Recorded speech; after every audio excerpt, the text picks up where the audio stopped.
இல்ல அச்சுறுத்தல் விடல, அச்சுறுத்தல் ஒன்றும் விடல. நான் சொன்ன என்னன்னா இல்ல அப்படி ஒன்றும் இல்லை, ஒரு பிரச்சனையும் இல்லை. அவங்க இப்ப என்னண்டா இந்த சீஃப் மினிஸ்டரை நியமிச்சு வச்சிருக்கிறது எங்களோட மதிப்புக்குரிய ஜனாதிபதி மஹிந்த ராஜபக்ச அவரு.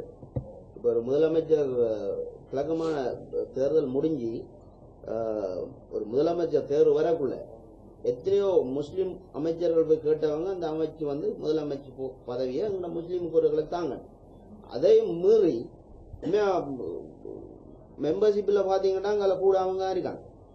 அதையும் மீறி ஒரு குறைய மெம்பர்ஷிப் எடுத்த தமிழ் உறுப்பினர்களுக்காக அந்த இதை கொடுத்தவர் ஜனாதிபதி. ஏனென்றா ஒரு தமிழால் முதலமைச்சர் வரணும் எங்க கிழக்குமான.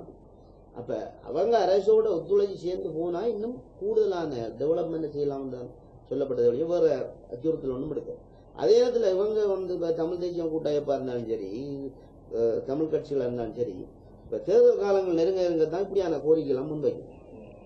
நிரந்தர கொள்கையில் அவங்களுக்கு நிரந்தரது போலீஸ் பவரை பற்றி இப்ப தமிழ் மக்களை திரும்பியும் ஒரு இதுக்குள்ள கொண்டு போய் நாங்க தமிழ் மக்களுக்காக குரல் கொடுக்கிறோம் என்றதை காட்டுறதுக்காக விடுக்கப்படுற கோரிக்கை ஒழிய இப்ப தமிழ் தேசிய கூட்டமைப்புல கோரிக்கைகள் என்ன சொல்றாங்க? டெவலப்மெண்டே வேணாம், எங்களுக்கு போலீஸ் பவர் வேணும், அரசியல் தீர்வு வேணும். பார்லிமெண்டத்தில் என்ன சொல்றாங்க? அங்க இருக்க மக்களுக்கு வீடு காட்டி கொடுக்கல, இங்க இருக்க மக்களுக்கு ரோட்டு போட்டு கொடுக்கல. அப்ப அதை கதைப்பாங்க. இப்ப அதை கேட்கிறவங்க அப்ப என்ன நடக்குதுன்னா காலத்துக்கு ஏற்ற மாதிரி மாட்டாம எங்களோட நோக்கம் ஈக்குவல் ரைட்ஸ் இருக்கணும் எல்லாருக்கும். கொழும்புல வாழ்றோமோ ஒரு ஆளுக்கு இருக்கிற ரைட்ஸ் அங்க இருக்க ஆளுக்கு இருக்கும். அதுல மாற்றுக்கிறதுக்கு இடம் இல்லை. தமிழ் மக்களுக்கு வேண்டியதை எடுத்து கொடுக்கணும்ன்ற இந்த நோக்கம், பர்சனல் நோக்கம். அப்ப அதுல நாங்க ஒரு வடிவா பேசி தீர்த்து எங்களோட உள்ளுக்குள்ள இப்ப எங்களுக்கு நல்ல ஒரு ஜனாதிபதி கிடைச்சிருக்கு, எல்லாரும் கதைக்கிறதுக்கு வாய்ப்பு, எவரும் கதைக்கலாம், அவரோட எவரும் அணுகலாம்.